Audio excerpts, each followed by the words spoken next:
طاهر مولانов ساکن شهر کنیبودام ولایت سوغد در قطار دهها نفر نواسکرانی که به تازگی به صف قواهای مسلح جمهوری تاجیکستان پیوستند بهر حمایه مرز و بوم مملکت، حفظ منفعت‌های دولت، صداقت به خلق و وطن و پرزیدنت کشور در حضور سابقه‌داران، افسران و والدان و پیوندان سوگند یاد نمود. طاهر مولانов بعد ختم کالج طبی شهر گلستان تصمیم گرفت تا اختیاراً ادای خدمت حربی نماید. شرط و شرایطش با درجه عالی است. 3 محل خوراک گرم، جای خواب همش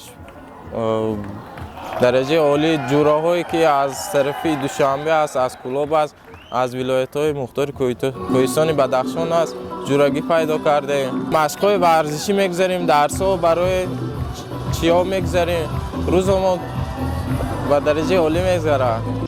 در قسم حربی 01972 واقع در شهر بوستان ولایت سوغد مراسم سوگند یادکنی نواسکران برگزار گشت. در قسمت افتتاحی چاره‌بینی اوید به دستگیری‌های پیوسته اساسگذاری صلح و وحدت ملی، پیشوای ملت، سرفرمانده عالی قواهای مسلح جمهوری تاجیکستان گنرال ارتش محترم امامعلی رحمان ابراز نظر کرده شد. ذکر گردید که تامینات شرط و شرایط‌های مساعد خدمت در جزء تام‌های قواهای مسلح در سطح بلند براه مانده شده است.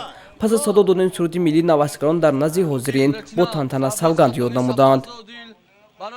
نواسکران در محیط متنتن سوگند حربی را یاد نموده از آن خوشحالند که رسالت جوانمردی خویش را در نزد خلق و وطن سربلندانه ادا می‌نمایند. برای نواسکران حفظ مرز و بوم کشور محبوب باعث افتخار بوده. آنها می‌خواهند تا لحظه آخر به سوگند صداقت خویش صادق مانده به وطن مادر صافدلانه خدمت نمایند. باعث ذکر است که سال‌های آخر شماری اختیاریان بهر ادای خدمت حربی در صف قواهای مسلح افزوده، والدین نیز می‌خواهند فرزندانشان قرض و رسالتی به دوش داشتهشان را اجرا نمایند.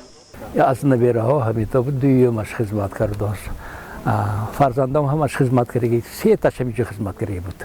14 نبیره دارم، 3 نبیره دارم.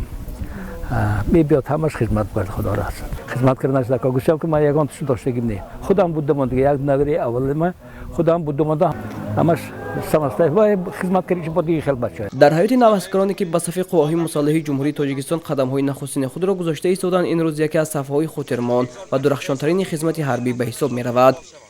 قبول سوگند نواسکران با شماره 29 نفر رفت با اشتراک والدین نواسکران گذاشته ایستاده است. ریاست فرهنگ ولایت با چاره‌بینی فرهنگی فراغتی بعد از قبول سوگند نواسکران و خوراک ایدانه از طرف رابطه قسم حربی به نقشه گرفته شده است. در ادامه برنامه رنگین فرهنگی منظوری حاضرین گردانیده شد و نواسکران و والدین آنها سرور و شادمانی نمودند. در این روز نزدیکان و پیوندان نواسکران توانستند با آنها دیدار و صحبت نمایند.